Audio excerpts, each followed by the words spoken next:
Alright, let's continue to check out my Catan stuff. Here's a Plano box. I think Plano is how you pronounce it. Like fishing tackle box, use them for everything. A lot of gamer people put game stuff in them because it's so good. I first used them when I was a kid learning magic tricks. Alright, I've got a bunch of stuff in here. These are all for Pride add-ons that I make, where I often have a hex with rainbow colors, or a Pride festival, or like, instead of a yellow brick road, it's like a rainbow brick road.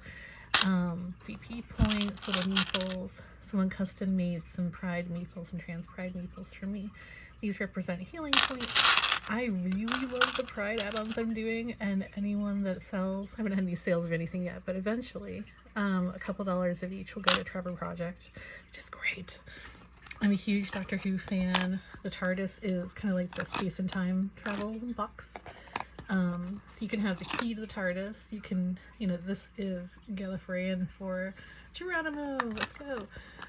There are other things in here too, and I ordered from Molded Candy, a little creator on Etsy. Teeny tiny TARDIS boxes. Basically, you have things that turn a hex into a portal, and it can continue to function in a normal hex, or I've drawn very specific Doctor Who scenarios, like the TARDIS exploding in space, and a Van Gogh painting, and stuff like that, like Starry Starry Night, but TARDIS. And you get the keys, and you move the TARDIS to 2 hexes at a time. So there's like one over here, and one over there.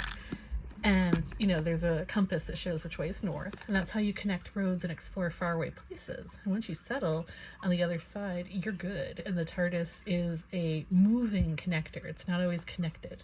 So, like, the circuit is sometimes broken. The players kind of wrangle for the TARDIS keys. You can do a delayed play thing for a huge advantage if you play in the Pandorica. It's kind of amazing. Can't wait to, make a video about that one day. Okay, let's go here next, actually. Got cherry blossom tiles where you can harvest cherry wood, but mostly it's about enjoying, kind of like forest bathing. You go and you meditate. You can actually learn about and write different types of haiku. You can learn about Basho, one of the most famous haiku writers. It's awesome, and it's kind of a celebration of cherry blossoms around the world. It's gorgeous. There are so many pieces I have for that. Like, here's one of the hexes. Here's a custom die in progress. This one you recite or write a haiku. This die isn't quite done yet. I got some stray marks on it that I'm painting over. Here you harvest 2 cherry wood, which is slightly more valuable than regular wood. That's a 1, that's a 5, that's a 4. You get lost in thought and miss the rest of your turn because you're enjoying the beauty of nature so much. This one has some stray marks. It bumped up against another one, so I gotta fix it. But Sakura Matsuri is Japanese for Cherry Blossom Festival. So there's a 1-for-1 rotating trade.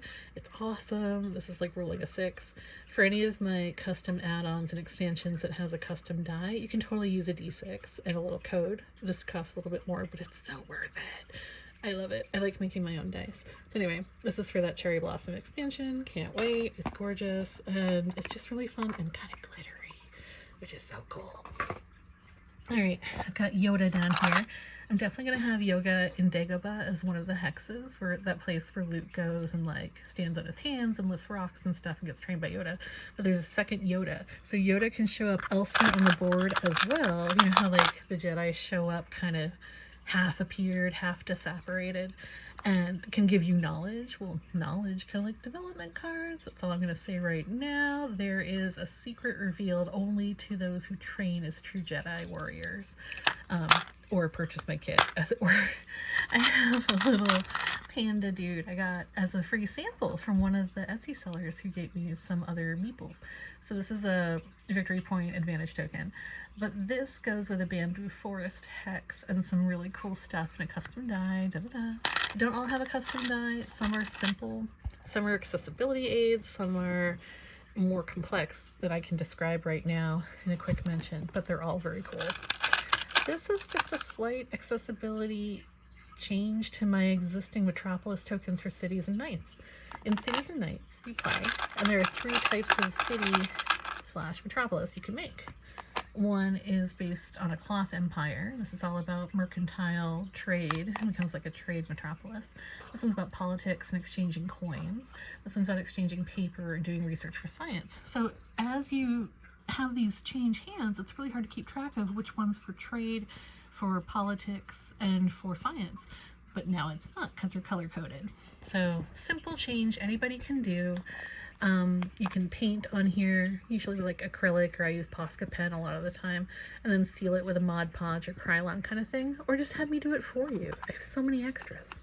I'm doing something similar with some Legend of the Conquerors pieces to expand it beyond 4 players and have more color options. I've got some rainbow ones drying on the back porch right now where I do a lot of my spraying. I also have like these number tokens. They're kind of glittery. There we go. You can really see a little bit where the number doesn't get revealed till later. This is part of Legend of the Conquerors, but also other things that I'm up to. Cherry blossoms. These are sort of cherry blossom reminiscent. These little guys are for all sorts of like pollination related game editions. They actually go with a different game. Some have a hole, some don't. And it's weird to find an 8-petal flower like this. I think they were going for dicot flowers that would normally have like 4 and 5 multiples, but whatever. It's a flower. It's cute. It's got 1 healing point. These are for my Aang the Last Airbender, Avatar Last Airbender expansion, which involves Wan Shi Tong's desert library, where the knowledge-seeking foxes go around the world and bring knowledge back in scrolls, but also in books. And these little books are 1VP tokens. The foxes are so cute. I'll come to them soon. This goes with something that I got from TableTop Monthly. They have a wizard hex, which is kind of like magenta. And when you roll either a 1 and a 6 or a 6 and a 1, but it has to be 1 and 6 somehow, you get a development card as the resource from that hex. Well, what would a wizard ride? They would ride a unicorn. So I made this, and I made little square tiles, like 2x2 inch tiles, that describe and have a picture. Speaking of tiles, this is for my own expansion that can work with many Catan products including cities and knights, dragons, and seafarers, and all of the above. Basically everything possible. I call it amethyst caverns. So I have chunks of amethyst that are your advantage tokens, and I'll show you later. But you can use little amethyst pebbles to distract a dragon who would otherwise harm you. You could bribe them with 3, or with many, you could train a dragon, and that is awesome. I have color-coded dragons.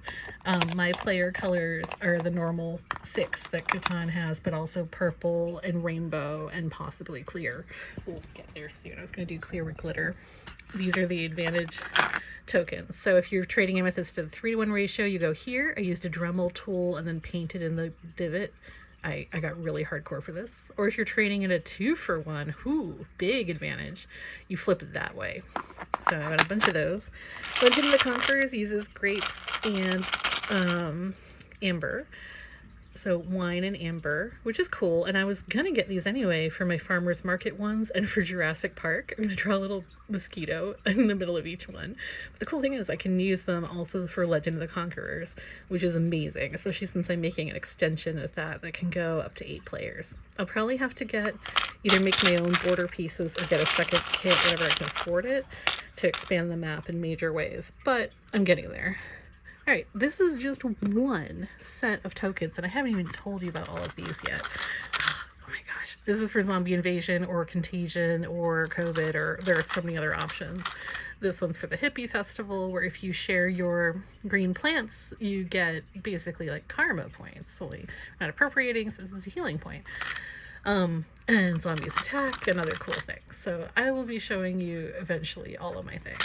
Right now I'm just giving you a tour of my Catan stuff. Caution, biohazard. I am very excited. These are some of my homemades. Can't wait to share them. If you want to see more, come to Etsy.